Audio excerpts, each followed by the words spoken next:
Good morning, one and all. In today's class, I would like to discuss powers of the President of India. You know that President of India is the first citizen of India, and he has some powers, some nominal powers. His powers can be classified into executive powers, then legislative powers, then financial powers, judicial powers, and military powers, diplomatic powers, etc., etc. So, in today's session, I would like to discuss the executive powers of the President of India. Okay, executive powers. Under Article 52 and 53 of the Indian Constitution, there shall be a President of India as the head of the Union Executive. ഇപ്പോൾ article 52 53 ഭരണഘടനാ പ്രകാരം പറയുന്നത് എന്താണ്? ഇന്ത്യയുടെ union എക്സിക്യൂട്ടീവിൻ്റെ ഹെഡായിട്ട് ഒരു president ഉണ്ടായിരിക്കും. Article 53 of the Constitution states that the executive power of the Union shall be vested in the President and shall be exercised by him either directly or through the officers subordinates to him in accordance with the Constitution. Underline ചെയ്യണം കേട്ടോ. അപ്പം രാഷ്ട്രത്തിൻ്റെ executive power പ്രസിഡന്റിൽ നിക്ഷിപ്തമാണെങ്കിലും president അത് exercise ചെയ്യുന്നത് കൂടുതലും through the officers subordinates to him in accordance with the constitution. ഭരണഘടനാപരമായി അദ്ദേഹത്തിൻ്റെ കീഴിലുള്ള ഉദ്യോഗസ്ഥന്മാർ വഴി, ഓഫീസേഴ്സ് സബോർഡിനേറ്റ് ടു ഹിം, എന്ന് പറഞ്ഞാൽ പ്രൈം മിനിസ്റ്റർ ഉൾപ്പെടെയുള്ള ആൾക്കാരാണ് അദ്ദേഹത്തിൻ്റെ പവേഴ്സ് കൂടുതലും വിനിയോഗിക്കുന്നത്. This article also states that the President of India is the supreme commander of the defense forces of the Union and exercises these powers by law. അപ്പോൾ നമുക്കറിയാം അദ്ദേഹം രാഷ്ട്രപതിയാണ് ഇന്ത്യയുടെ supreme commander of the defence forces, പ്രതിരോധ സേനയുടെ commander in ചീഫായിട്ട് അറിയപ്പെടുന്നത് നമ്മുടെ president of ഇന്ത്യയാണ്, രാഷ്ട്രപതിയാണ്. Again, under Article 74, Clause 1, there shall be a council of ministers with the Prime Minister at the head to aid and advise the President in the exercise of his functions. അതോടൊപ്പം article 74 close 2 ഒരു close 1 ഒരു കാര്യം പറയുന്നു, underline ചെയ്തോണത്, there shall be a Prime Minister at the head of the Union Council of Ministers. His duty is to advise the president of India. അപ്പോൾ prime minister എന്ന് പറഞ്ഞാൽ union council of മിനിസ്റ്റേഴ്സിൻ്റെ മന്ത്രിസഭയുടെ തലവനാണ്. അദ്ദേഹത്തിൻ്റെ ഡ്യൂട്ടി ഇന്ത്യൻ പ്രസിഡന്റിനെ aid ചെയ്യുകയും advise ചെയ്യുക, സഹായിക്കുകയും ഉപദേശിക്കുകയും ചെയ്യുക എന്നുള്ളതാണ്. Very important point. Please underline the point. Through the parliamentary system itself, it is established that the President of India was not a real executive. Underline ചെയ്യണം കേട്ടോ. ഇപ്പോൾ നമുക്കറിയാം, we know that ours is a parliamentary form of government, not a presidential one. So, if we adopt parliamentary form of government, the President of India has only nominal powers. രാഷ്ട്രപതിക്ക് നാമമാത്രമായ അധികാരങ്ങളേ ഉള്ളൂ. The real powers are vested in the hands of the Prime Minister of India. എല്ലാ real executive അധികാരങ്ങളും prime മിനിസ്റ്ററിലാണ് നിക്ഷിപ്തമായിരിക്കുന്നത്. പക്ഷേ രാഷ്ട്രപതി ഒരു nominal ഹെഡായിട്ട് തുടരുക മാത്രം ചെയ്യുന്നു.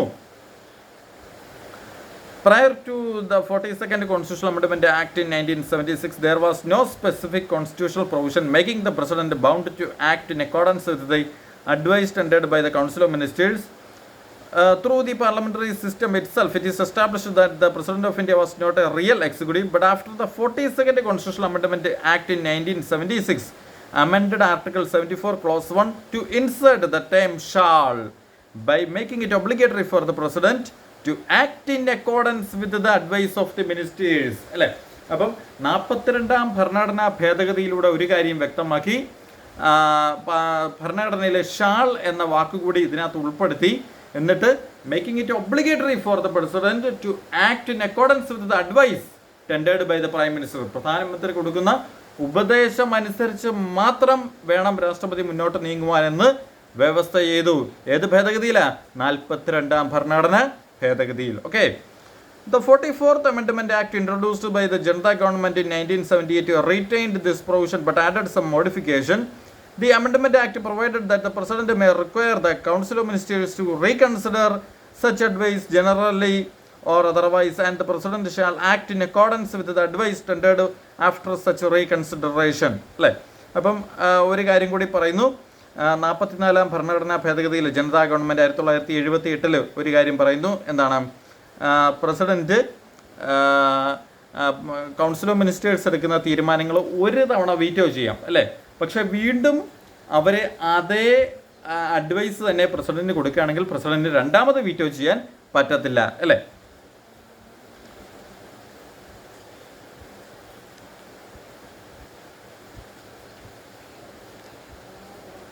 So the act makes it clear that the president will be bound by the advice of the council of ministers and he cannot go against the advice of the council of ministers. അപ്പോൾ ഈ 42-ാം ഭേദഗതിയിൽ ഒക്കെ ഒരു കാര്യം വ്യക്തമാക്കുന്നത് എന്താണ്, പ്രസിഡന്റിന് council of ministers അഥവാ മന്ത്രിസഭ കൊടുക്കുന്ന അഡ്വൈസിന് വിരുദ്ധമായിട്ട് മുന്നോട്ട് പോകുവാൻ സാധിക്കത്തില്ല. Thus he is legally reduced to the position of the president from real executive head to titular executive head അല്ലേ. അപ്പം അദ്ദേഹം ഒരു ലീഗലി അദ്ദേഹം റെഡ്യൂസ് ചെയ്യപ്പെടുകയാണ് to the position of the president from real executive head to titular executive head അല്ലെ. ഒരു real executive ഹെഡിൽ നിന്നും ഒരു ടിറ്റുലാർ എക്സിക്യൂട്ടീവ് ഹെഡായിട്ട് അദ്ദേഹം മാറുകയാണ് അല്ലേ. ഒരു യഥാർത്ഥ ഭരണാധികാരിയിൽ നിന്നൊരു നാമമാത്രമായ ഭരണാധികാരിയിലേക്ക് പ്രസിഡന്റ് താഴുന്നു അല്ലേ. The executive power means the implementation of laws enacted by the legislature or the administration of the affairs of the state അല്ലേ. അപ്പം executive power means the implementation of the laws enacted by the legislature or the administrative affairs of the state. നമ്മളിവിടെ executive power എന്ന് ഉദ്ദേശിക്കുന്നത് എന്താണ്, ലെജിസ്ലേച്ചറിൻ്റെ നിയമങ്ങൾ execute ചെയ്യുക, നടപ്പിലാക്കുക, implement ചെയ്യുക അല്ലേ. And the affairs of the state, രാഷ്ട്രത്തിൻ്റെ കാര്യങ്ങൾ നോക്കി നടത്തുക, അഡ്മിനിസ്റ്റർ ചെയ്യുക അല്ലേ, അതാണ് ഉദ്ദേശിക്കുന്നത്. The major executive powers of the president of India are as follows അല്ലേ. ഇപ്പോൾ നമുക്ക് ഏതാണ്ട് 11ഓളം എക്സിക്യൂട്ടീവ് പവേഴ്സ് ഉണ്ട്. ഫസ്റ്റ് വൺ നോക്കിയാണ്, നമ്മൾ ഇത്ര സ്പീഡിൽ പറഞ്ഞ് ഞാൻ പോവുകയാണ്.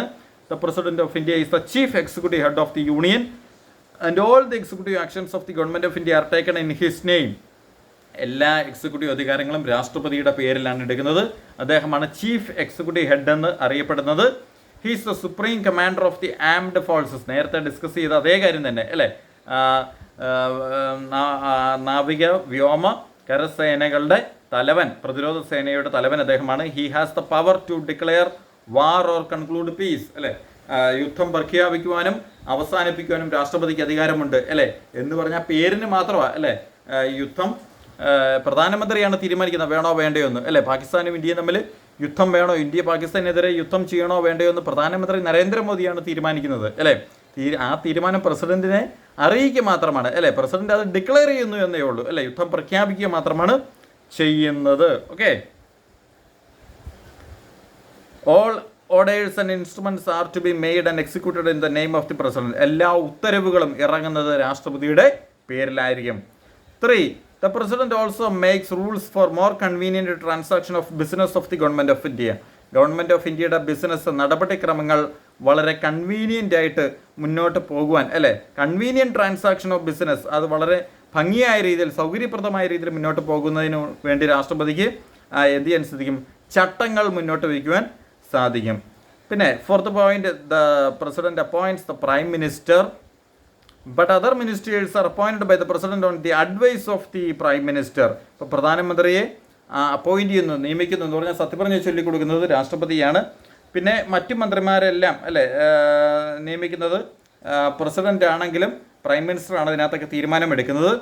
If a particular party gets an absolute majority in the parliament he has no choice but to appoint the leader of such party as the prime minister. ഇപ്പോൾ ഏതെങ്കിലും ഒരു പ്രത്യേക പാർട്ടിക്ക് ലോക്സഭയിൽ ഭൂരിപക്ഷം കിട്ടിയാൽ രാഷ്ട്രപതിക്ക് അവിടെ ഒരു ചോയ്സും ഇല്ല. ഭൂരിപക്ഷം കിട്ടിയ പാർട്ടിയുടെ നേതാവിനെ വിളിച്ച് ഗവൺമെൻറ് ഫോം ചെയ്യാൻ നിർദ്ദേശിക്കുകയാണ് ചെയ്യേണ്ടത് അല്ലേ. അങ്ങനെയാണ് നരേന്ദ്രമോദി അല്ലെ. BJPക്ക് ഭൂരിപക്ഷം ലോക്സഭയിലുണ്ട് അല്ലേ. ഉള്ളത് കൊണ്ടാണ് രാഷ്ട്രപതിക്ക് ഒരു ചോയ്സും ഇല്ല. നരേന്ദ്രമോദിയെ ക്ഷണിക്കാതെ വേറെ ഒരു നിവർത്തിയില്ല. കാരണം എന്താ, BJP has absolute majority in the Lok Sabha. Okay.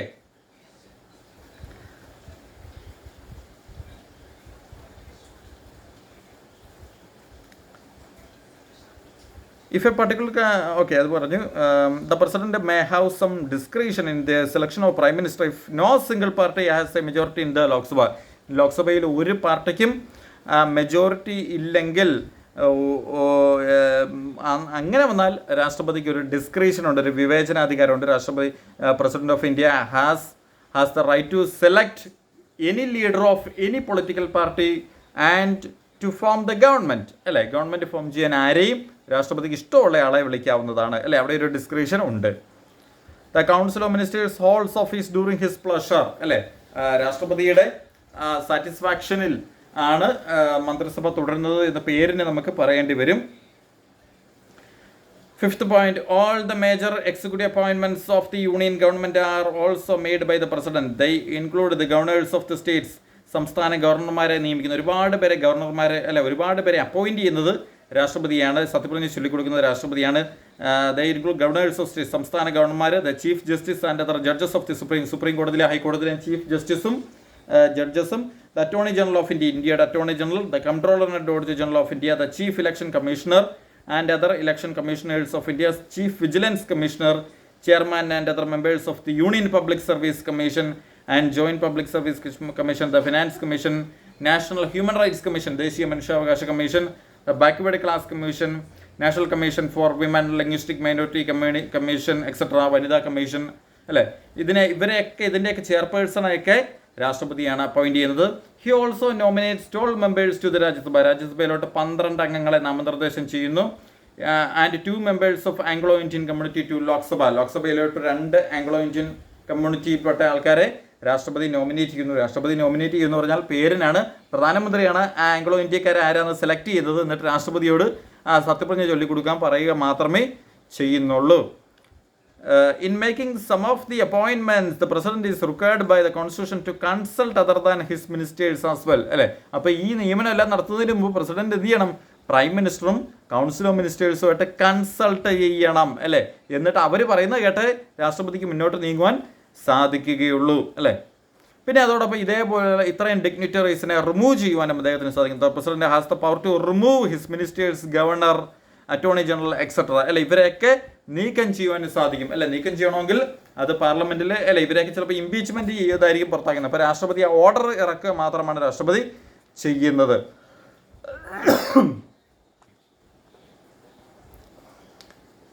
Seventh point, the president appoints ambassadors and high commissioners and also receives the credentials of ambassadors and high commissioners from other countries അല്ലേ. അപ്പോൾ ഓരോ രാജ്യത്തിലേക്കുള്ള അംബാസഡർമാരെയും ഹൈ കമ്മീഷണർമാരെയും, ഇന്ത്യക്ക് അമേരിക്കയിലോട്ടുള്ള അംബാസിഡർ അല്ലേ, high commissioner ആരാണോ അയാൾ അല്ലേ, അവരെയൊക്കെ appoint ചെയ്യുക. പിന്നെ അമേരിക്കയിൽ നിന്ന് ഇങ്ങോട്ടുള്ളവരെയൊക്കെ അംബാസഡർമാരെ ഹൈ കമ്മീഷണർമാരെയൊക്കെ റിസീവ് ചെയ്യുക. ഇതും രാഷ്ട്രപതിയുടെ ജോലിയാണ്. 8th point, the president has the right to be kept informed by the prime minister of all decisions taken by the council of ministers and seek such other information regarding the affairs of the union of government. And moreover, it is the duty of the prime minister to communicate to the president all decisions of the council of ministers relating to the administration of the union government അല്ലേ. അതപ്പോൾ നിങ്ങൾ ഒരു കാര്യം ഓർത്തോണം, council of ministers എടുക്കുന്ന, മന്ത്രിസഭ എടുക്കുന്ന എല്ലാ തീരുമാനങ്ങളും പ്രധാനമന്ത്രി ആരെ അറിയിക്കണം? പ്രധാനമന്ത്രി രാഷ്ട്രപതിയെ അറിയിക്കണം അല്ലേ. It is the duty of the prime minister to communicate all the decisions taken by the council of ministers and it should be informed to the president of India അല്ലേ. അപ്പോൾ കൗൺസിൽ ഓഫ് മിനിസ്റ്റേഴ്സ് എടുക്കുന്ന എല്ലാ തീരുമാനങ്ങളും പ്രധാനമന്ത്രി രാഷ്ട്രപതിയെ അറിയിക്കണമെന്ന് ഭരണഘടനാപരമായ ഉത്തരവാദിത്തമാണ്. Okay. 9th point, he appoints a commission to investigate into the conditions of scheduled caste and scheduled tribes and other backward classes from time to time and receive its reports and submit such reports to parliament. അപ്പം അദ്ദേഹം പട്ടികജാതി പട്ടികവർഗ commission, OBCയുടെ commission, ഇതിൻ്റെയൊക്കെ ചെയർപേഴ്സൺമാരെ appoint ചെയ്യുന്നു, കമ്മീഷനെ appoint ചെയ്യുന്നു. അവരുടെ report ഓരോ വർഷവും അവരുടെ റിപ്പോർട്ട് പാർലമെന്റിൽ വയ്ക്കുകയും ചെയ്യുന്നു. Okay. The president can constitute an interstate council to inquire into and give advice regarding to interstate disputes promoting interstate and interstate cooperation അല്ലേ. അപ്പോൾ ഒരു ഇൻ്റർസ്റ്റേറ്റ് കൗൺസിലിനെ ഫോം ചെയ്യുന്നു. ഇൻ്റർസ്റ്റേറ്റ് ഡിസ്പ്യൂട്ട്സ്, സംസ്ഥാനങ്ങൾ തമ്മിലുള്ള അല്ലേ, കേരളവും തമിഴ്നാട് തമ്മിലുള്ള തർക്കം അല്ലേ, ഇതിനൊക്കെ ഇൻ്റർസ്റ്റേറ്റ് കൗൺസിൽ, അന്തർദേശീയ സമിതിയുണ്ട്, തർക്ക പരിഹാര സമിതി. ആ സമിതിയെ അപ്പോയിന്റ് ചെയ്യുന്നത് രാഷ്ട്രപതി ആയിരിക്കും അല്ലേ. ലാസ്റ്റത്തെ point, he directly administers the union territories to administrators appointed by him അല്ലേ. അതോടൊപ്പം കേന്ദ്രഭരണ പ്രദേശങ്ങളിലെ അഡ്മിനിസ്ട്രേറ്റേഴ്സിനെ അല്ലെങ്കിൽ ഭരണകർത്താക്കളെ യൂണിയൻ ടെറിട്ടറികളിൽ അപ്പോയിന്റ് ചെയ്യുകയും ചെയ്യുന്നു. ഓക്കെ. അപ്പം these are the major executive powers exercised by the President of India. Most of these executive powers are exercised by the President of India through officers subordinate to him, അല്ലേ? അദ്ദേഹത്തിന് കീഴിലുള്ള പ്രധാനമന്ത്രിയെ പോലുള്ള ഉദ്യോഗസ്ഥന്മാരുടെ ഇഷ്ടമനുസരിച്ചാണ് രാഷ്ട്രപതി ഇതെല്ലാം പ്രവർത്തനങ്ങൾ നടത്തുന്നത്. Okay, we will continue on the next class. Stay tuned. Thank you.